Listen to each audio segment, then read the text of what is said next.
Hi everyone, after a long time again I am here. Welcome to my anatomy classes. This video is on skeletal system of the human body. Yeah, this is our beautiful skeletal system, and you know that a beautiful bony framework that makes up our body and provides shape, structure and support to the body. You know that the skeletal system functions as the support provider and also facilitate the movements of the body, protects the internal organs, produces the blood cells, and also stores and releases the minerals and fats according to the need of the body. The human body consists of 206 bones. Here you go. Here these are the upper limb. So here these are the upper limb. This upper limb consists of about 64 bones, as well as here we can see the lower limbs, that means they are the lower legs or the legs. They are having about 62 bones in them. The vertebrae, we know that the vertebral column that is running in the back through the back side, it has 33 bones. Then the skull of the head, it has 22 bones in it. Then the ribs, so these are the rib cage or the ribs, it consists of about 24 bones. And the sternum, here I'll show you, this is the sternum. The sternum consists of only one bone.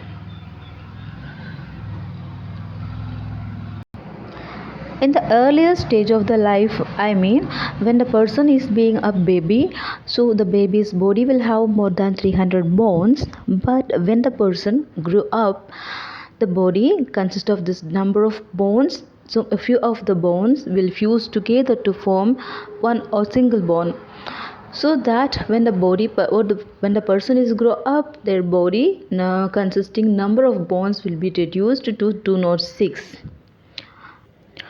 The human body consisting the whole skeleton or the whole bones are classified into mainly two parts. One is axial. So once when we talk about the axial, this is the let's discuss once again.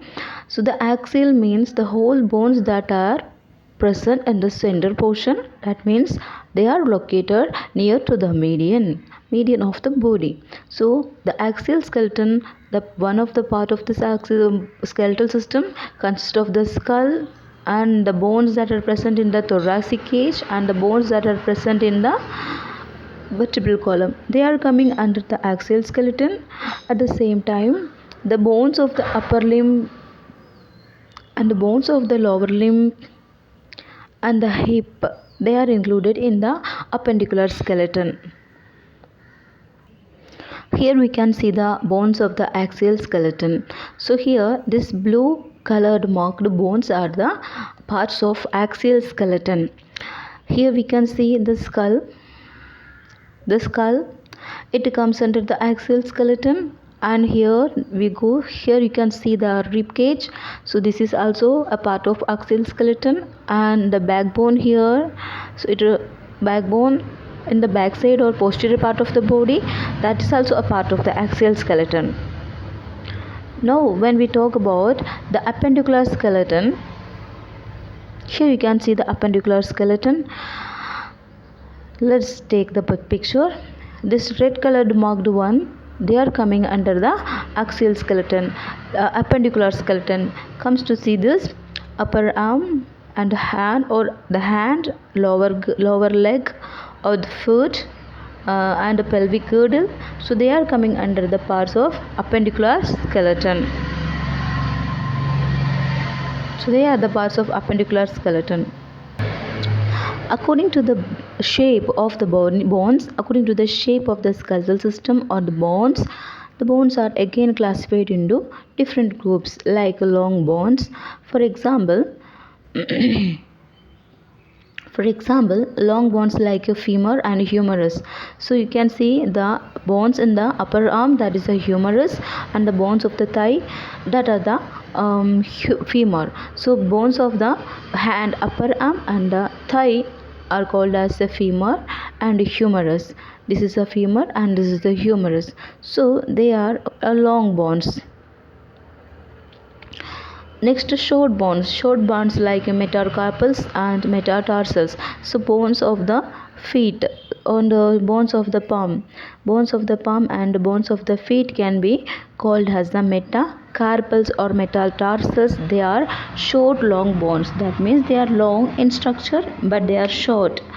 Also they are short, so they can be considered as the short long bones. So the palm bones that are in the palms and in the feet, they can be called as metacarpals. The next one, another one, short bones like carpals or tarsals. Let's go through that very clearly in the later videos. Flat bones, next one, scapula, sternum are the flat bones, and irregular bones like vertebral column, the bones in the vertebrae. The pneumatic bones like maxilla, sesamoid bones like patella. Let's go through these all things. What are they all? According to the structure, the bone is a particular piece of bone. A long bone is again classified into two parts, like a compact bone and a spongy cancellous bone. Spongy or cancellous bone. Here in this picture, and let's take this picture. In this picture, you can see in this part of the bone, this part of the bone, it is spongy in nature. It won't be much harder. But at the same time, this whitish part of the bone, that is the outer part of the outer cortex part of this bone, that appears so hard. So this cortex part of the bone that appears so hard, that can be called as the compact bone, and this is the region in which some spongy bony particles, and it resembles like a honeycomb, so that here it can be called as the spongy bones. The spongy bones can be otherwise called as cancellous bones. Here we go for the detailed study of axial. I told you already, the skeletal system is classified into mainly axial and appendicular. In that, the axial skeleton consists of mainly the skull, vertebral column and the thorax. Now let's go to the skull. What are the major parts of the skull, or how the skull bones are classified, and what are the major parts in the skull? Let's see. Here you can see the skull is actually having different bones. There are a number of bones in the skull.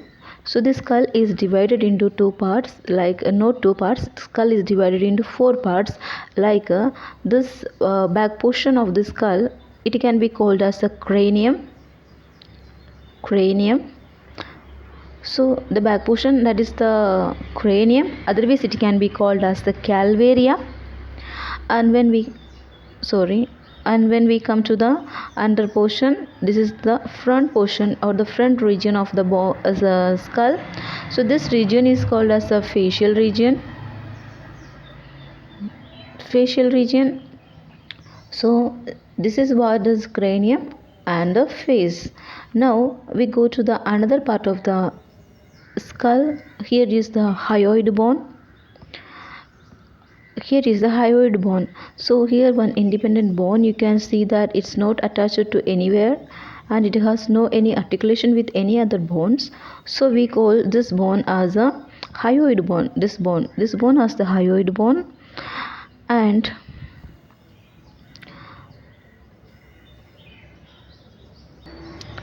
the bones of the ear ossicle or internal ear, there are three bones. We know that malleus, incus, stapes, that might have studied in the smaller classes, and you might have heard about the smallest bone in the human body, like a stapes. So they are also as a part of the skull. Mainly the skull is divided into four main regions. One is the face, one is the cranium, face, and another one is the cranium, and the next one is the hyoid bone, and the next one is the internal part of the ear. That means a few bones, like three bones, are present internally in the ear. So Now let's go to the parts of the cranium. Here you can see the cranium consists of about 8 bones. So this cranial portion is made up of about 8 bones. So those bones are fused together by a suture.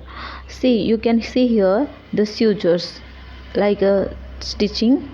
So these sutures are here. They connect or they joins the bones together. Now you can see in the front region here this bone that is in the front region of the skull or the cranium. This can be called as the frontal bone. This is what we called as the frontal bone. And in this exactly to the back side and exactly to this back side in the center of the head, center of the skull, here you can see two bones are fused in the center, and these two bones are called as the parietal bones. So let's write here parietal bones. Now this is the frontal bone and these two are the parietal bones. And when we come to the back side of the skull, you can see here this is the occipital bone. Occipital. So thus you have learned 3 different parts of the skull like frontal, parietal and occipital. The next one is here, this is the bone in which the ear is accommodated. So here we can see this is the temporal bone. This is the temporal bone and they are 2 in numbers. They are located in both the sides of the skull. And when we come to the nose, internal part of the nose, once you go to the internal part of the nose, you can see one M-shaped bone in it. So this bone we call it as a ethmoid bone. As well as when we turn the skull to downside and when we look at the internal portion of the skull from the inferior part, you can see a butterfly like structure. So once let's see the butterfly shaped bone here that are accommodated here. So this bone, it is single bone but it spreads from the left side to right side and it takes a shape of the butterfly. So we can call this bone as the sphenoid bone. So here we can see a small wing like structure that is the part of the sphenoid. This can be called as the smaller wing or the little wing of the sphenoid, and here is one large wing. So this large wing structure of the sphenoid can be called as the greater wing of the sphenoid. So now 8 bones in the cranium that we have studied like frontal bones, and these 2 are the parietal bones, and in the back side there is an occipital bone, and in either sides this is the temporal bone. This one is the temporal bone. And once come to the internal part of the skull, here you see the ethmoid bone, as well as in the inferior part of the skull there you can see the sphenoid bone. Now let's go to the bones of the face. There are 14 bones in the face. In this region, only on this face there are 14 bones like maxilla, that is the upper jaw. So these bones are 2 in numbers. These bones are actually 2 in numbers. Here you can see a suture. Here you can see a suture that separates the 2 bones. So there are 2 maxillas here. So this upper jaw consists of 2 bones and that is called as the maxilla, and the upper teeth are attached to the maxilla. And the next one, that is the mandible. Down here this is the mandible, or can be called as the lower jaw. The lower teeth are attached to the mandible. Here you can see the cheekbone. So this is the cheekbone. It can be called as a zygomatic bone. So this is the cheekbone.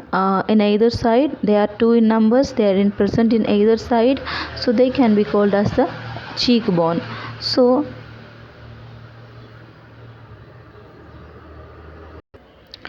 Here we go to the orbital cavity of the skull. In that we see a particular bone that is located in the lower anterior part of the oral cavity. This bone, it is called as the lacrimal bone. That is also two in number because they are located in either side. You can see from both the orbital cavity, as well as when we come to the internal part of the nose, again we can see two more small hook like structures here. Two more small hook like structures here. They are called as inferior nasal concha. Here this bone is the inferior nasal concha. Why it is called as inferior nasal concha? Let's look at the structure here. This is the nasal cavity, and this inferior nasal cavity in this inferior nasal concha, they are two in numbers in either both the nostrils or both the nasal cavities. They are located in the lower part of the nasal cavity, so that it is considered as the inferior, and as it is present inside the nasal cavity, nasal, and its shape is appearing like a small folded part. Okay, small folded region is slightly folded, so we can call it as a concha. So these bones are named as inferior nasal concha. As well as when we come to see this bridge of this nose, so this bridge of the nasal cavity, so there is one plain bone that is separating the nasal cavity into two equal parts. So this can be called as, this is one bone, it is called as, here this is one bone, it can be called as the vomer. So here this is the bone that can be called as the vomer. Now we have studied about a lot of bones, or about 14 number of different bones of the nose like vomer, inferior nasal concha, lacrimal bones inside the nose, and on the top of the nose there is one bone. So this is the nasal bones. They are actually two in numbers, right side one, left side one. They are separated by a small suture here. And the mandible and maxilla and mandible, so they are the different bones of the skull. Once again we go to the different parts of the skull, like this yellowish marked portion, this is the frontal bone and the part of the cranium, and these two are the parietal bones. They are two in numbers, and makes the roof of the skull. And once come to the back portion, that is the occipital bone. So this one is the occipital bone, and when we come to this greenish colored one, that is a temporal bone. Here you can see one small hole in this, that is a space, that is provided space for the ear canal to be occupied. And once we come to the next one, like ethmoid bone, here you can see one grayish colored M-shaped bone inside the nasal cavity. It is called as the ethmoid bone. And finally, when we invert the skull, you can see from the back side, from the inferior part, a bluish colored butterfly shaped structure. So that is a part of sphenoid bone. That's a part of the sphenoid bone. And we go to the next facial bones. Let's talk about the facial bones. Facial bones include, this is the maxilla or the upper jaw. They are two in numbers, I told you already. And here you can see the nasal bone, the orange color bone, that's the nasal bone. And this sky blue color, this bone, that is called as a cheekbone, or it can be called as a zygomatic bone. And once when we come to see the bones here, like this creamy colored bone, that is the lacrimal bone, that are located in the internal part of the orbital cavity. Now we come to see the what are inferior nasal concha. Here inside the nasal cavity you can see the folded part of this bony. So this bony folded region and the lower part of the nasal cavity, hence it is called as the inferior nasal concha. And as well as in the internal part of the nose, the nasal septum or the bridge, that is made up of two bones. Here this inferior part of this nasal septum, that is made up of the ethmoid bone, as well as here you can see the pink colored bone. So this bone is called as the vomer. This is the vomer, that is only single. They are only single, and this overgrowth of this vomer or the ethmoid bone, as they are fused together here, if the ethmoid bone is growing upward and if the ethmoid bone is growing downward and this vomer is growing upward, when these two are growing overgrowth, so because of the overgrowth of these two bones, this nasal septum will be slightly protruded out, so it makes a deviation here. So it creates some health issues in the people, like they will feel a lot of difficulty to take the breath. So this disease can be called as, this state of the disease can be called as the nasal deviated septum or deviated nasal septum. We finished the parts of the skull. Now we go to the parts of the thoracic cavity or thoracic cage. See, this is the thoracic cage and it consists of 12 pairs of ribs. So here the curved flat bones, they are called as the ribs. And now we talk about the ribs. So here you can see the backbone.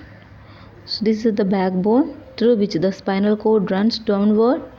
And now we could talk about the this one, thoracic cavity or the thoracic cage, the bones in the thoracic cavity.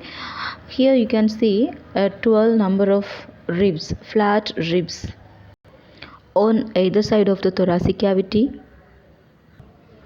The anterior part of the thoracic cavity or thoracic cage consists of a short bone. This is the bone. It is called as the sternum. It is called as the sternum. Anteriorly, the ribs are attached to the sternum. You can see the ribs that are attached to the sternum anteriorly. Here, one of the important point that you have to note: 1, 2, 3, 4, 5, 6, 7. The first 7 pairs of ribs are attached to the sternum anteriorly. At the same time, they are attached to the backbone posteriorly. In the back side, they are attached to the backbone posteriorly. Here you can see 1, 2, 3, 4, 5, 6, 7.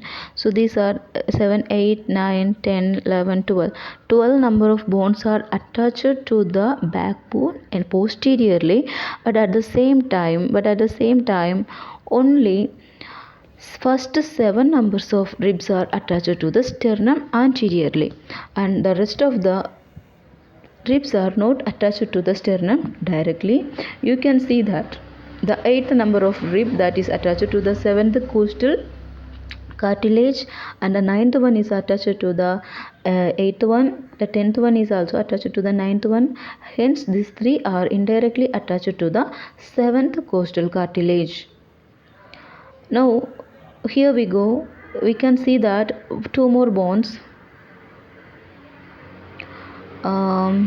They are here, not connected or not attached to anywhere or not making any articulation with anywhere, and these are the 2 bones. They are the 11th and the 12th vertebrae, 12th ribs. These 2 ribs that are not attached anywhere, and till here this is the extension of these 2 ribs. So they both are called as the floating ribs. The 12 number of ribs in the rib cage that makes protection, makes a cavity, thoracic cavity, and this protects the lungs and heart. The greater internal organs like heart and lungs are being protected by the rib cage here. Now we talk about the backbone. Here, this is the backbone in which the spinal cord runs downwards. So, when we talk about the backbone, so they are about 31, 33 in numbers, but in a adult human there are 26 in numbers. Because of some bones in the lower region, they are fused together and made single bones. Here you can see the fusion of the bone, how it happened. So let's talk about this disc of the vertebral column. Now only if we take only the single bone, so this is the structure of the vertebral disc or the bone that are present in the vertebral column. Okay, let's go to the vertebral column, parts of the vertebral column. So this vertebral column is consist of number of bones. I told you they are arranged in this manner to make this vertebral column. These bones that are present in the upper part of the vertebral column, the first 7 number of bones. See, first 7, 1, 2, 3, 4, 5, 6, 7. So this first 7 number of vertebral column or the vertebral bones that are called as the cervical vertebrae. They are called as the cervical vertebrae. And when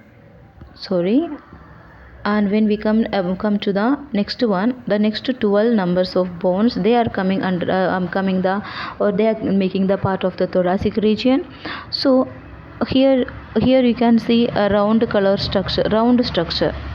So these are the round structure in which the ribs are joined to the backbone posteriorly. As the ribs are joined to the backbone posteriorly through this round structure, see here you can see the round structure. So ribs connection, that makes the connection with the ribs.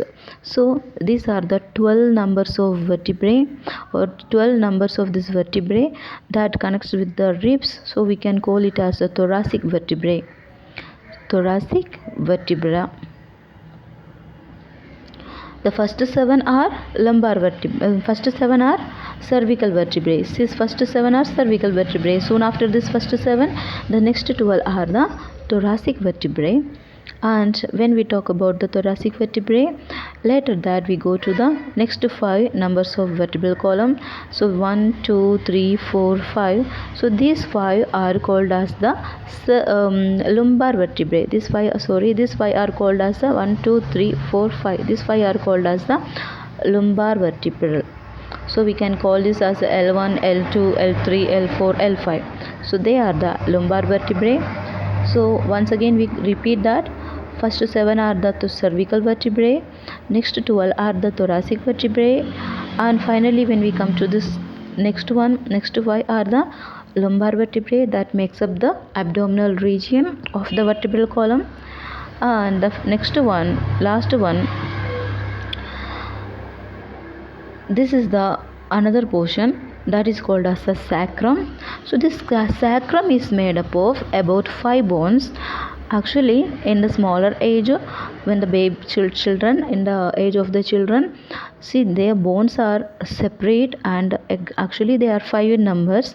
Later stage of the life, when the person becomes adult, the 5 bones are joined together to form one single sacrum. 1, 2, 3, 4, 5. You can see these 5 bones are joined together to form the sacrum here.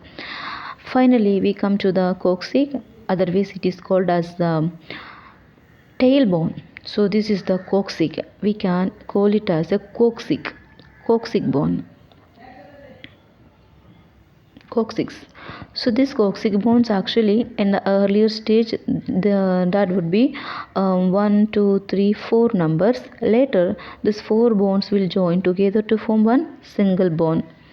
So these are the major parts in the vertebral column. You can see the vertebral column first 7 numbers of vertebral column are called as the cervical, next 12 are the thoracic, and next 5 are the lumbar, and finally this large one is the sacrum, and finally there is a tailbone, or it is called as the coccyx. Let's once again go to the first one, or the cervical vertebrae. The first cervical vertebrae that is called as the first cervical vertebrae that is called as atlas. its name is called as atlas. So it is what the total weight of the head or the total entire weight of the skull is held by this atlas bone. So once you see this atlas bone that is isolated, you can see there is a hole in the center, so that here you can see two paired structure. So in that the skull is attached. Once we go to the next second one, so this second vertebrae that is called as the axis. So C2 or the cervical vertebrae 2, that is the axis. So it has a small finger like a strong bony projection. So this finger like a bony projection is called as the odontoid projection or odontoid process. Odontoid process. So this is the odontoid process, and this odontoid process will be inserted. See, once you can see that this odontoid process of the axis is inserted into the odontoid process of the axis is inserted into the atlas, and this axis can facilitate the movement of the neck, so that this neck can be rotated. This neck or the skull can be rotated to side.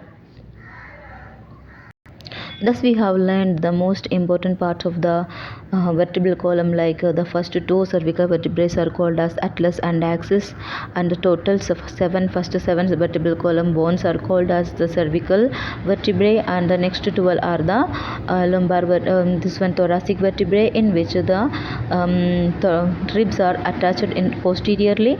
And next one, after the 12 thoracic vertebrae, you can see the next 5 numbers of vertebrae, they are called as the lumbar vertebrae. And finally we go to the next one, that is the sacrum and the coccyx. These are the different parts of the vertebral column. And in this we studied about the rib cage, 12 pairs of ribs, flat curved ribs that makes the rib cage, and provide accommodation for the two lungs and the heart. They are attached anteriorly, they are articulating anteriorly. The first seven ribs are attached to the anteriorly to the sternum, and in the posteriorly they are attached to the backbone. Thus our axial skeleton is finished. And now let's go and discuss about the appendicular skeleton in another video, part 2 of this video. Thank you for watching.